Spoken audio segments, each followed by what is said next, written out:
혁신 얘기로 좀 넘어가 볼까 하는데 어제 사실 인요한 위원장이 설정했던 최고 통첩의 날 이제 디데이여가지고 최고위에서 어떤 결론을 내릴지가 좀 관심이었는데 일단 보니까 최고위에서 혁신안 보고도 받지 않았더라고요.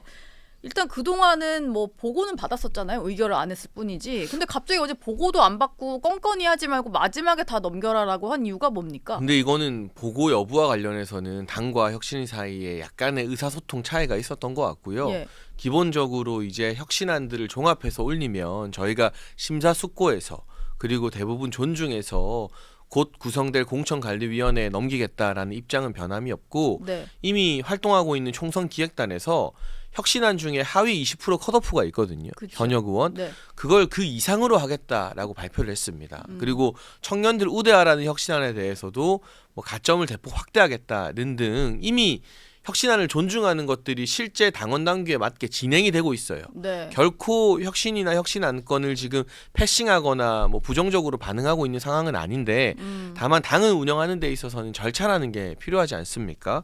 공관위가 구성됐는데 여기서 룰을 다 바꿔버리면 그대로 다 따라야 돼요. 저희 당원 당규가 그렇습니다. 그렇죠. 그러니 뭔가 혁신 안건에 대해서 저희가 지금 바로바로 대응하지 않는다고 해서 이걸 가볍게 생각하는 것이 아니라 예. 오히려 지도부에서 충분히 숙고 끝에 이걸 좀 중점적으로 반영해 달라고 이야기하면서 공관위에 넘기면 그것이 혁신안을 실제 공천에 반영하는 가장 비중 있는 방법이다라는 점까지도 설명을 드리고 싶습니다. 근데 가장 중요한 것은 어제 보고가 원래대로라면 이루어졌어야 했던 희생 혁신안이 이게 중진이나 당 지도부나 뭐 친윤 핵심 인사들 험지 출마 또는 불출마 얘기를 하는 거였다 보니까 뭐 원래는 이제 늘 혁신안 보고를 받긴 받았었잖아요, 최고위에서. 근데 어제 안 받은 걸 두고는 여기에 대해서 뭔가 의결도 할 수도 없고 계속 반복되는 메시지만 낼 수밖에 없으니까 그냥 피한 게 아니냐라는 얘기까지 그렇지 있었거든요. 않고요. 일단 전제하자면 친윤, 중진 이건 좀 모호한 정치적 단어죠. 저희가 의결한다고 해도 결과가 따라오지 않으면 아무 의미가 없습니다. 예. 그래서 이 부분은 의결이 중요한 것이 아니라 네. 혁신위가 이런 분위기와 흐름을 만들어냈으니 실제 열매가 떨어질 때까지 좀 기다리는 게 필요해요. 네. 그 혁신위가 씨앗을 뿌린 걸 전 대단한 공이라고 생각합니다. 근데 씨 뿌리자마자 열매를 따겠다고 하기보다는 이제 이게 익어서 열매가 공천 시즌에 분명히 떨어질 것이거든요. 예. 그리고 이 비유도 하고 싶어요. 물이 이제 끓기 시작했어요. 혁신위가 물을 끓였습니다. 중진들과 뭐 여러 의원들의 헌신이라는. 네. 근데 물은 또 100도가 돼야 끓지 않습니까? 지금 80도 정도인데 이거 왜 이렇게 끓지 않느냐라고 하기보다는 이 끓인 것 자체에 좀 의의를 두고 기다리고 공간을 좀 준다면 저는 우리 당의 선배들이 총선 승리를 위해서 어떤 어려운 결단이든 할 거라고 보고 있기 때문에 네. 100도씨가 될 때까지는 그게 꼭 혁신이 임기 중이 아니더라도 공천의 시간은 사실 1월, 2월이거든요. 예. 그때 또 물이 충분히 끓을 수 있는 신호탄을 혁신위가 쌌다고 긍정적인 평가를 하고 싶습니다. 근데 뭐 오늘도 보면 이제 보도가 나오는 것들을 보면 다 지도부에서 혁신안을 그냥 거부했다. 요런 식의 결론을 내고 좀 보는 시각이 있어요. 근데 지금 장해찬 최고 얘기를 들어보면 그런 게 아니다. 이런 얘기인 거네요. 근데 뭐 언론은 언제나 네. 뭐 갈등을 키우기를 좋아하고 안 싸워도 우리가 좀 싸웠다고 그런 하니까요. 겁니까? 네. 저희 그렇게 생각하지 않고요. 네. 혁신위 내부에서도 제가 뭐 지난주부터 계속 드리고 있는 말씀, 이런 흐름을 만들어낸 것에 대한 긍정적 평가, 여기에 좀 주안점을 두시면 좋겠고 네. 이 갈등이 커져서 당에도 도움이 안 되고 혁신위에도 도움이 안 됩니다.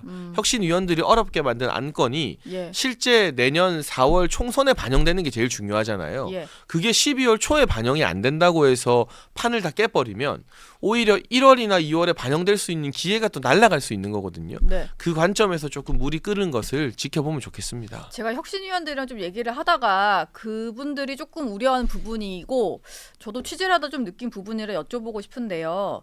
공관위로 일단 넘기겠다는 게 최고위의 얘기잖아요. 공관위에서 어쨌든 결정을 해야 하니까 이 안들을 잘 넘겨서 뭐 이게 좀 반영될 수 있게 하겠다 이런 건데 사실 지금 당에서 얘기가 나오는 것은 공관위원장을 김기현 대표가 본인이 좀 정해서 앉힐 거다 이런 얘기들을 해요. 그러면은 사실 그 공관위원장에서 그 공관위가 제대로 혁신안을 받아들일 거라는 생각을 하기가 쉽지 않잖아요. 아니 그렇게 생각하면 아무것도 못해요.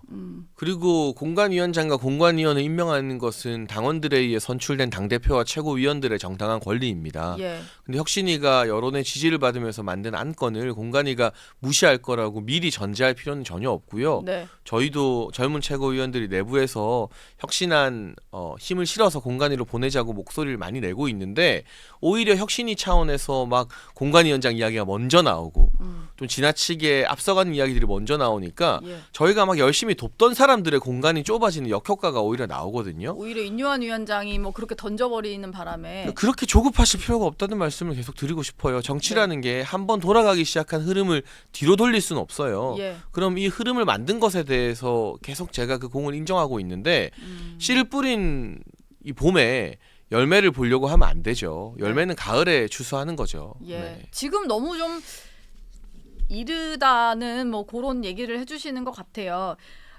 그런데 보면은 지역구를 좀 사수하며 버티고 있던 그 김기현 대표나 장제원 의원이 결국은 좀 결단할 수 있을 거란 얘기가 있었는데 최근에 좀 돌아가는 분위기를 보면 비대위보다는 김기현 대표 체제로 총선 치른다. 이게 당내 다수의 여론으로 좀 다시 이제 여론이 좀 흐름이 바뀌다 보니까 김 대표도 그냥 울산 나가고 장제원 의원도 그냥 부산 나가고 이런 식으로 가지 않을까라는 전망들이 좀 나오거든요. 근데 이게 계속 동호 반복인 것 같은데요. 지역구에 대해서 두 분도 예. 여러 이야기를 듣고 고민이 깊겠죠. 그런데 뭐 이를테면 혁신위에 참여하는 분들도 뭐 대학교 교수님이거나 기업 대표거나 이런 분들 많지 않습니까? 네. 본인이 그동안 쌓아왔던 것들을 다 내려두고 도전을 새로 해라라고 하면 그게 한 2, 3주 만에 되는 건가요? 예. 그렇진 않을 거예요. 역지사지해 보면 이분들의 고민이 깊을 거라고 저는 믿고 있고요.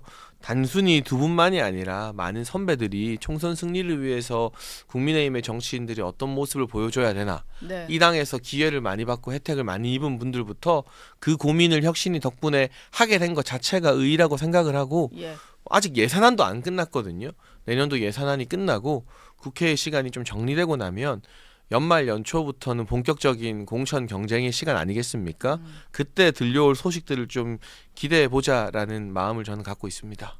근데 반대 논리로 좀 이런 얘기도 하는 것 같아요. 김기현 대표와 좀 가까운 사람들은 사실 이재명 대표한테는 불출마 압박이 그렇게 거세지 않잖아요. 당내에서 이재명 대표는 개항을로 갈지 뭐 비례대표로 가지 뭐 이런 얘기만 나오는 것 같고, 그리고 그동안 이제 선거 치렀던 여당 대표들 중에도 다 출마를 했더라고요. 근데 그 논리를 들면서 김기현 대표는 왜 꼭 물러나야만 하냐 뭐 이런 말도 있는 것 같아요. 실제로 당내 분위기가 좀 김 대표 나와도 상관없다 뭐 이런 분위기가 좀 있습니까? 근데 뭐 이게 출마나 지역에 대한 결단은 저는 뭐 개개인에게 달린 거라고 보기 때문에 그 부분은 전체적인 큰 흐름으로 또 총선 구도나 분위기를 보면서 결정해야 된다고 생각을 하고요. 예. 뭐 이재명 대표 역시 지난번 개항을 출마가 명분 없다고 정말 많은 비난을 받지 않았습니까? 이번 총선에 있어서도 이재명 대표가 다시 개항을 해 나온다면 그게 민주당의 선거 전략에 있어서는 패착이 될 거라고 봅니다.